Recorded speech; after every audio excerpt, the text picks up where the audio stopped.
இலங்கையில் இடம்பெற்ற பல்வேறு குற்றச் செயல்களோடு தொடர்பட்டவர்களும் திட்டமிட்ட குற்றக்குழுக்களை வெளிநாடுகளிலிருந்து இலங்கையிலே செயற்படுத்தி வந்தவர்களும் என்று கருதப்படுகின்ற 6 பேர் இந்த அதிகாலை வேளையில் இந்தோனேஷியாவில் வைத்து இலங்கையிலிருந்து சென்ற விசேட போலீஸ் குழுவினரால் கைது செய்யப்படுகின்றார்கள். இது மிக பெரும் பரபரப்பை ஏற்படுத்தி இருக்கிறது. அண்மை காலத்தில் இடம்பெற்ற பல்வேறு துப்பாக்கிச்சூடு சம்பவங்கள், அதுபோல இலங்கையிலே இடம்பெற்ற பல்வேறு அதிமுக்கிய போதைப் பொருள் கடத்தல் நடவடிக்கைகள் ஆகியவற்றில் இவர்கள் சம்பந்தப்பட்டிருப்பதாக தெரிவிக்கப்பட்டிருந்தது.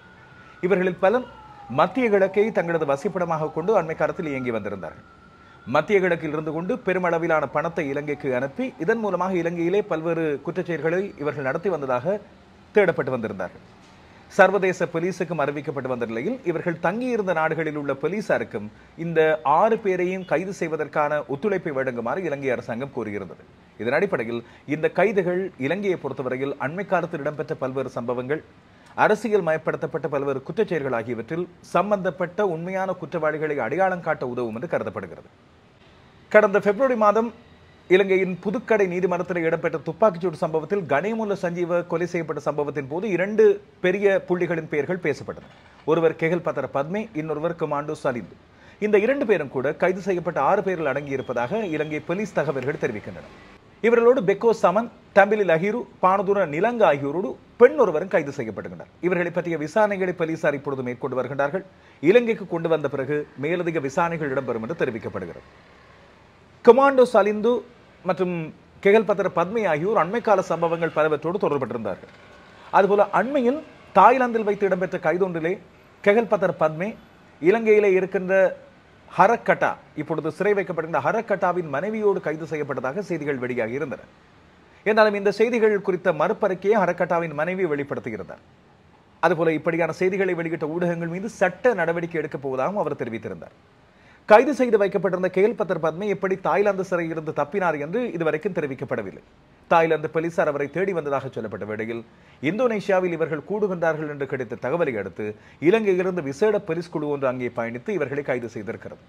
இந்த நடவடிக்கை மிக பெரும் அதிரடி நடவடிக்கையாக அண்மை காலத்தில் பார்க்கப்படுகிறது.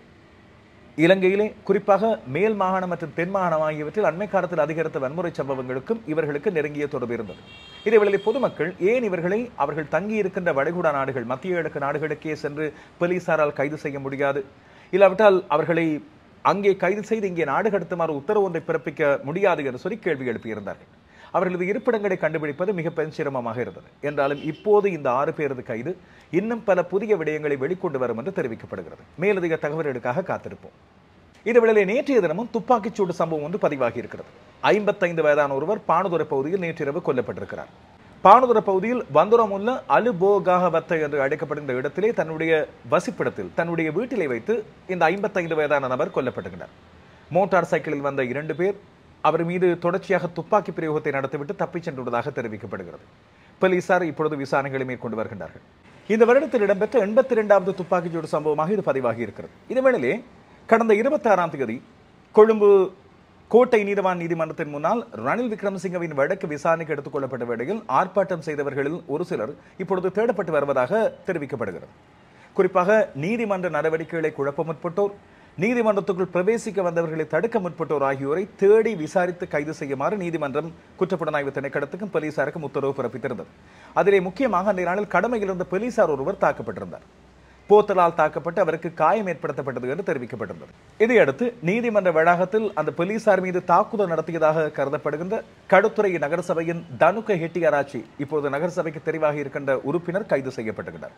இவர் மீது போலீசார் இப்பொழுது வழக்கு பதிவு செய்து விசாரணைகளை மேற்கொண்டு வருகின்றார்கள்.